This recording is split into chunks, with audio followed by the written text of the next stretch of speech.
Assalamualaikum warahmatullahi wabarakatuh. Di sini kami akan mereview percobaan yang ke-6, yaitu pembuatan senyawa koordinasi. Kami yang beranggotakan yang pertama yaitu Lailatul Lutfiati dengan NIM 1908076069 dan saya sendiri yaitu Anif Istiana dengan NIM 1908076069. Dalam percobaan pembuatan senyawa koordinasi, di sini itu ada dua video. Jadi terdapat dua tujuan ya. Yang pertama yaitu untuk mempelajari pembuatan NiNH36Cl2. Yang kedua yaitu untuk mengetahui presentase nikel dalam suatu sampel. Bahan yang digunakan pada video dan pada buku panduan praktikum itu ada beberapa macam. Pada yang bahan A yaitu NH4Cl, NiCl2 6H2O, Aquades, es batu, amoniak, dan etanol. Pada percobaan yang kedua yaitu DMG etanol, H2SO4, NH4OH, klorid atau sulfat.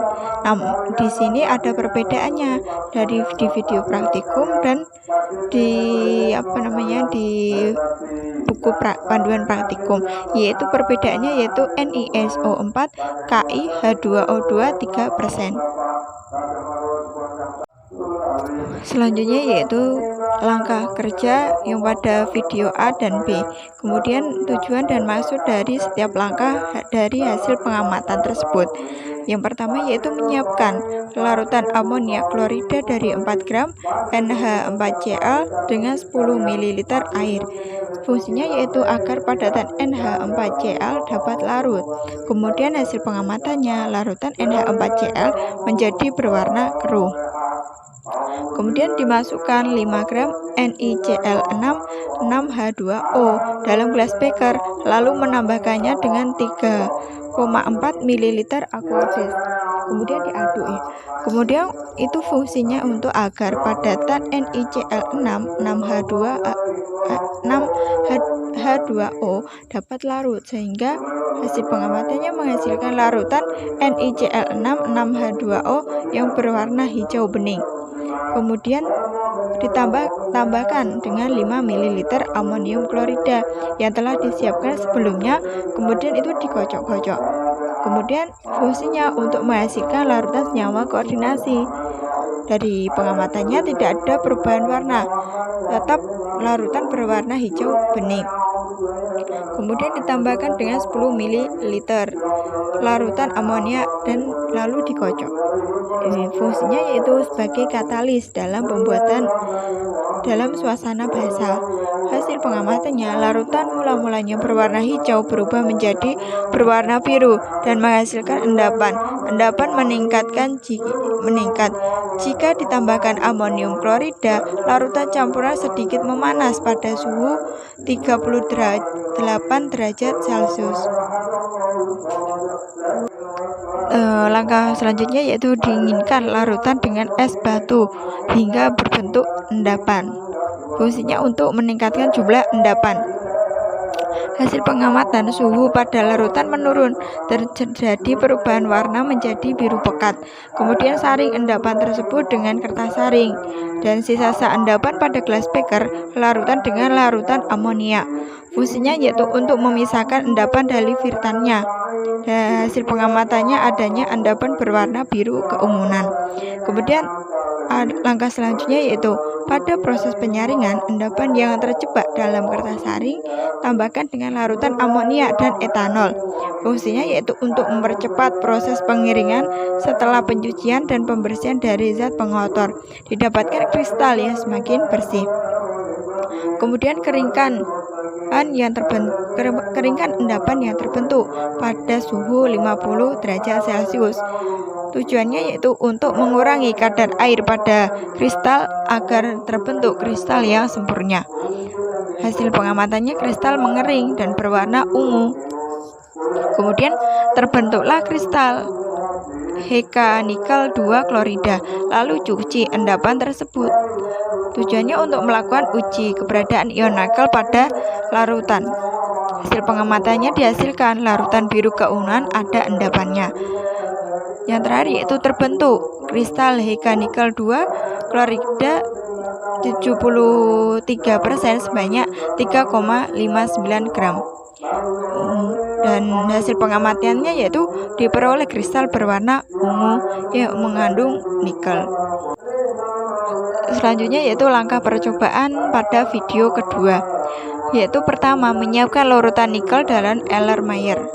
Fungsinya untuk memudahkan nikel untuk larut. Kemudian hasil pengamatannya dihasilkan larutan bening. Yang kedua yaitu memasukkan H2SO4 secara tetes-tetes untuk mengasamkan atau menurunkan pH larutan. Yang dihasilkan yaitu didapatkan larutan bersifat asam dan larutan tetap bening. Kemudian tambahkan dengan larutan antara DMG dengan etanol yang telah disiapkan sebelumnya. DMG dilarutkan dalam etanol karena DMG tidak dapat larut dalam air, sehingga menghasilkan larutan DMG sedikit peru. Kemudian dicampurkan dalam larutan nikel dan dihasilkan larutan bening. Kemudian yang terakhir, langkah terakhir yaitu tambahkan dengan larutan NH4OH. Tujuannya yaitu untuk menentukan presentase nikel dalam sampel kimia, dan dihasilkan yaitu larutan berwarna merah muda terang yang menandakan adanya ion nikel ion Ni dalam larutan tersebut. Selanjutnya yaitu tujuan langkah kerja di dalam buku panduan. Kemudian ditentukan maksud tujuan dan dalam langkah kerja tersebut.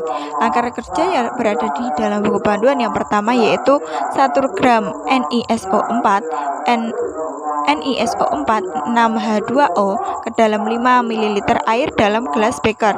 Kemudian fungsinya yaitu supaya didapatkan larutan NiSO4 6H2O. Kemudian ditempatkan gelas beker dalam lemari asam dan tambahkan 10 ml amonia pekat. Sebanyak amonia itu yaitu 15 molar. Tujuannya yaitu dilakukan pencampuran dalam lemari asam berguna untuk mengurangi kontak seseorang terhadap asap yang berbahaya. Kemudian yang ketiga yaitu tambahkan 2,6 gram Ki ke dalam campuran dan biarkan campuran selama 15 menit. Tujuannya yaitu setelah ditambahkan kalium iodide inilah maka terbentuk senyawa koordinasi yaitu Ni NH36I2 dalam bentuk endapan. Kemudian langkah selanjutnya yaitu kumpulkan kristal yang terbentuk dengan penyaringan, yaitu penyaringan Hirsch. Cuci 2 kali dengan 2 ml larutan etanol dengan perbandingan 1:1 dan ditambahkan 2 ml larutan etanol di dalam larutan. Fungsinya yaitu untuk menambahkan etanol pada endapan ini bertujuan agar endapan yang didapat merupakan kristal murni. Etanol berfungsi sebagai pelarut. Etanol memiliki titik didih rendah sehingga mudah menguap dan mengakibatkan mudah terbentuk kristal.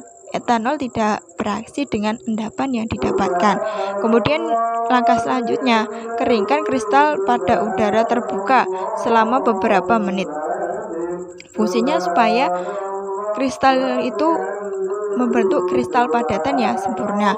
Kemudian yang keenam yaitu hitung rendeman kristal untuk menghitung hasil rendeman tadi. Langkah kerja selanjutnya yaitu untuk menguji keberadaan ion Ni2+ di dalam campuran larutan sejumlah kecil yaitu 0,01 gram ke dalam 0,5 ml air dan tambahkan larutan amonia 5 molar dan tambahkan 5 tetes larutan DMG. Kemudian amati perubahannya. Fungsi dan tujuan dari setiap langkah yaitu amonia berguna sebagai katalis dan menunjukkan bahwa reaksi dalam keadaan basah sehingga dapat membentuk endapan nikel. Endapan ini adalah NiCH4H7O23 dan juga dimetil glikosim akan lebih cepat terbentuk dalam suasana basah. Fungsi dimetil glikosim adalah sebagai indikator yang menunjukkan jika ada unsur tertentu dengan timbulnya warna tertentu. Kemudian langkah yang terakhir yaitu untuk menguji keberadaan ion iodida. Dapat dilakukan dengan melarutkan sejumlah kecil campuran yaitu 0,01 gram ke dalam 0,5 ml air. Kemudian diasamkan dengan 2 tetes H2SO4 5 molar dan kemudian tambahkan larutan H2O2 3%. Tambahkan indikator amilum beberapa tetes. Fungsinya yaitu penambahan asam sulfat karena asam sulfat berguna sebagai katalis sehingga dapat menunjukkan bahwa reaksi dalam keadaan asam memudahkan dioksidasi menjadi iod bebas dengan sejumlah iod pengoksida. Larutan amilum berfungsi sebagai indikator. Setelah ditambahkan amilum terjadi perubahan pada larutan yaitu perubahan warna menjadi biru kehitaman. Warna ini menunjukkan bahwa ion iodida pada larut. Selanjutnya yaitu reaksi yang terjadi pada video yang pertama dan video yang kedua. Yang pertama yaitu di sini reaksinya yaitu NiCl2 tambah 6 NH3 menjadi NiNH3 6Cl2. Kemudian di percobaan yang kedua yaitu 2DMG plus Ni2 plus 2OH- menjadi NiDMG2 plus 2H2. Kemudian ada percobaan diktat yaitu dengan reaksinya NiNH3 H2 plus 2Ki plus 2OH- menjadi NiNH3 6 Ni2 plus 2KOH. Kemudian gambar struktur geometri molekul senyawa koordinasi pada video A, B, dan senyawa koordinasi sesuai percobaan yang ke-6 pada buku panduan praktikum. Yang pertama yaitu pada percobaan video pertama yaitu gambar dari struktur geometri NiNH3 6Cl2 seperti ini ya. Dimana Ni di sini menurut struktur geometrinya yaitu NaH3 sebanyak 6 kali sebagai ligan dan 2Cl. Selanjutnya yaitu struktur geometri pada percobaan yang kedua yaitu struktur geometri pada NiDMG2 yaitu seperti di gambar ya saat dilihat struktur geometrinya. Kemudian percobaan diktat yaitu NiNH3 6Ci2. Gambar geometrinya hampir mirip seperti pada percobaan yang pertama yaitu pada NiNH3 Cl2. Bedanya yaitu yang pada video pertama yaitu Cl2 sedangkan pada diktat yaitu I2. Di sini mengapa NiCl2 atau NiSO4 dapat bereaksi dengan amonia menghasilkan senyawa kompleks heksa-amin nikel 2. Hal itu disebabkan karena Ni2 merupakan unsur transisi yang berfungsi sebagai atom pusat dapat bereaksi dengan amonia karena amonia merupakan ligan yang memiliki energi cukup besar sehingga bereaksi dengan atom pusat dan kemudian terbentuklah senyawa koordinasi atau kompleks heksa-amin nikel 2. Kemudian berdasarkan reaksi pada video yang kedua, gambar struktur dimetilglioksim atau DMG dan menjelaskan mengapa DMG dapat digunakan untuk menguji keberadaan ion nikel. Di sini itu gambar struktur DMG atau dimetilglioksim bisa dilihat ya. Kemudian mengapa DMG digunakan untuk menguji ion nikel? Karena DMG berfungsi sebagai indikator yang menunjukkan jika ada unsur tertentu dengan menimbulkan warna tertentu. Setelah ditambahkan larutan dimetilglikosin, larutan berubah menjadi merah muda yang menandakan bahwa di dalam larutan tersebut mengandung ion Ni. Selanjutnya yaitu perhitungan rendemen. Kemudian diketahui ya jika 0,5 5 gram nikel sulfat direaksikan dengan 1,3 gram kalium iodida dapat menghasilkan 1,2 gram senyawa hisamin nikel 2 iodida. Hitung berapakah persen rendemen senyawa koordinasi yang terbentuk. Sini diketahui MnISO4 sama dengan 0,5 gram. mRNISO4 yaitu 154,75 gram per mol. Kemudian MKI 1,3 gram. MRKI yaitu 166 gram per mol. Kemudian ditanya untuk persen rendemen yang terbentuk. Diketahui dijawab yaitu mol NiSO4 sama dengan 0,5 gram tadi dibagi mRNiSO4 yaitu 154,75 gram per mol. Jadi 0,00323 sama dengan 3,23 kali 10 pangkat min 3. Kemudian mencari mol KI yaitu 1,3 gram per 166 gram per mol sama dengan 0,00783 sama dengan 7,83 kali 10 pangkat min 3. Kemudian direaksikan NiNH3 2+ ditambah 2 KI plus 2 OH- menjadi NiNH3 6I2H plus 2 KOH. Sini masanya yaitu M-nya yaitu molnya yaitu 3,23 kali 10 pangkat 3, KI 7,83 kali 10 pangkat min 3, 2 OH- yaitu 323 kali 10 pangkat min 3, NiNH3 6I2- yaitu 3,23 kali 10 pangkat min 3, 2 KOH yaitu 3,23 kali 10 pangkat min 3. Kemudian reaksinya yaitu 3,23 kali 10 pangkat min 3, 3,23 kali 10 pangkat min 3, 3,23 kali 10 pangkat min 3, 3,23 kali 10 pangkat min 3. Kemudian pada KOH itu 3,23 kali 10 pangkat min 3. Hasilnya yaitu pada NiNH3 2+ yaitu 0. Kemudian KI yaitu hasilnya 4,6 kali 10 pangkat min 3. Pada 2 OH- yaitu 3,23 kali 10 pangkat min 3. NiNH3 6I2- 3,23 kali 10 pangkat 3. 2 KOH 3,23 kali 10 pangkat min 3.